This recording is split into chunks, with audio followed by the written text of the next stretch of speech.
All right, y'all. We need to talk about Borderlands, a franchise that basically raised a whole generation of looter shooter fans. But here's the wild part. Even in 2025, Borderlands still has one of the most loyal ride or die fan bases in gaming. So why is that? Why does Borderlands still hit even after all these years, all these copycats, and all these genre evolutions? Today, I want to dive into why this series has a cult following and why the vibes still resonate and what Borderlands 4 needs to do to keep that crown. And if you caught my last video, why looter shooters keep failing, this is the perfect follow-up because Borderlands is one of the ones that didn't. It set the blueprint. Let's rewind for a second. When Borderlands dropped in 2009, the art style, that tone, that loot grind, it was something new. First person shooting plus Diablo loot, genius. Before Borderlands, shooters were either super serious or just competition. This game said, nah, let's get weird. Let's make a gun that shoots bullets that explode into fireworks and tell jokes while it reloads. And that humor, love it or hate it, you remember it. Borderlands really had personality. Then came along Borderlands 2. And let's be real, that's the game that really locked people into the franchise. The villain, Handsome Jack, iconic. Still one of the best villains in gaming. The charm, the evil, the humor, all wrapped in one twisted dude. The gun variety, endless. It wasn't just about quantity. It was weirdness in there. Every manufacturer had a vibe, a feel, a twist. Jacobs felt like the Old West. Maliwan was all flashy tech. TDR literally yeeted itself when you reloaded. And the co-op was pure chaos, but you know, in a good way, especially when you had a whole squad running different builds and it wasn't just about shooting. It was about synergy, clutch revives, and yo, help me form this boss for the 5th time tonight. I remember back when I was playing Borderlands 2 for the first time and I was having so much fun playing it, I ended up buying another copy just to give to one of my friends so I had somebody to play it with. And from there, it became one of the games that me and my roommates or friends would always go back to every year. No matter what we were playing at the time, we circled back to Borderlands 2 like it was a tradition. And Borderlands 2 wasn't just a shooter.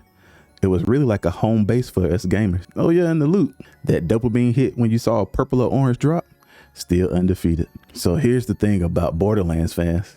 They're really built different. This community doesn't just move on. They live in these games. They grind out new builds. They replay on new characters. They mod the hell out of the old entries and they keep the discussions alive. You got YouTubers still uploading Borderlands 2 build breakdowns in 2025.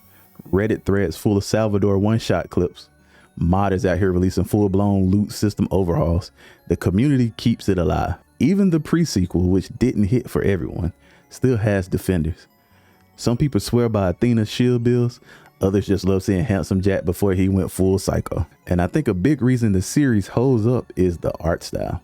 That cel-shaded comic book look is really timeless. It doesn't chase realism. It goes stylized, which means you can boot up Borderlands 2 today and it still looks fresh. Borderlands knows exactly what it is.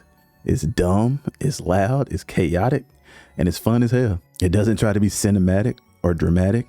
It gives you talking guns, meme-worthy lines, and characters like Tiny Tina who feel straight out of your group chat. Now let's talk about how this stacks up against other looter shooters. There's been a lot of competition over the years. Anthem, Outriders, Marvel's Avengers, even Destiny 2. And let's be fair, some of those games had solid mechanics. Some had big budgets. Some had great art direction.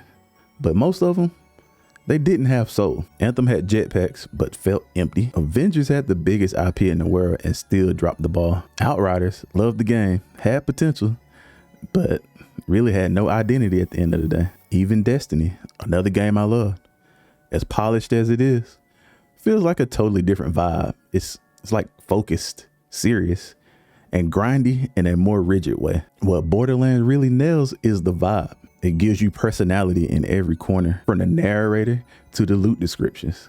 You walk into a new area and get smacked with a title card that says nowhere in particular. That's the kind of energy I'm talking about. The meme culture is just iconic for the game. Butt Stallion, boom and boom, you're gonna love this. Or the one friend who always says, I used to be a vault hunter just like you. Even now, years later, people are still logging into Borderlands 3, Tiny Tina's Wonderlands, or going back to Borderlands 2 just to chase that one drop they never got. Because unlike other looter shooters, Borderlands makes the grind feel worth it. So what does Borderlands 4 need to do to stay king. Some of the things I think it needs to do are: don't lose the tone. The heart of Borderlands is its chaos. Keep the jokes, keep the weird weapons, keep the dumb side quests. Don't try to go all serious and gritty. We got enough of that elsewhere. Fix the end game. Borderlands 3 had incredible moment-to-moment gameplay, but once you hit that level cap, it kind of fizzled out. They need real replayable content, in-game bosses, rotating modifiers, seasonal loot. Give the grinder something to really chase. Let the community cook. People love to experiment. Let them go wild. Deeper skill trees, weapon crafting, build sharing, even mining support for the PC would go crazy. Respect the roots. Bring back fan favorite characters. Reference old missions. Remix legacy loot. Even nods to tales from the Borderlands would be fire. Don't chase trends. No battle passes. No mandatory live service junk. Focus on story, loot, and fun. The rest will follow. Oh, and also make sure there are dedicated drops in the game. And this one isn't necessary, but I'm not saying let us build our own Vault Hunter, but if you did, that'd be kind of fire. So yeah, Borderlands might not be the flashiest name in 2025, but it still got that juice. The fan base is loyal, the style still slaps, and with the right moves, Borderlands 4 could remind everyone why it kicked this whole genre off in the first place. Let me know down in the comments, what's your favorite Borderlands memory? What's your go-to build?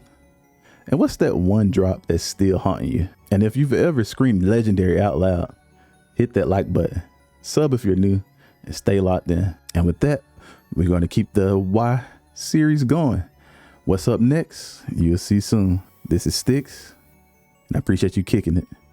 I'm out.